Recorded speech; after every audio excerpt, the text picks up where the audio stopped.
ते दिवस वल्हांडणाचे होते.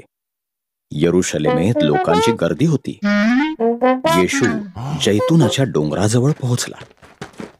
तो डोंगर यरुशलेमेच्या जवळ होता. त्यानं त्याच्या 2 शिष्यांना एक गाढव शोधायला सांगितलं. त्यांना एक गाढव आढळलं आणि त्यांनी त्याच्यावर आपले अंगरखे ठेवले.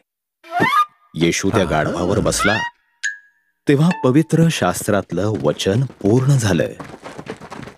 हे यरुशलेमे, पहा, तुझा राजा येत आहे. तो गाढवावर बसून येत आहे. येशूनं गाढवावर बसून यरुशलेमेत प्रवेश केला.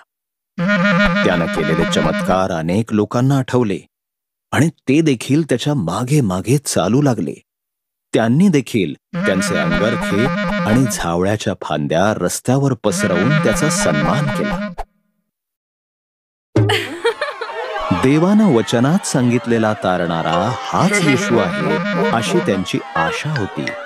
म्हणून ते मोठ्यानं घोषणा करू लागले, होसान्ना, प्रभूच्या नावानं येणारा आशीर्वादित असो. इस्रायलाचा राजा चिरायू होवो. संपूर्ण जग त्याच्या मागे चाललं आहे अशी परुषी लोक कुरकुर करू लागले. त्यांना गप्प राहायला सांग येशू, असंही ते म्हणाले. जर हे घोषणा करण्याचं थांबवतील तर हे धोंडे माझी स्तुती करतील, असं येशू त्यांना म्हणाला.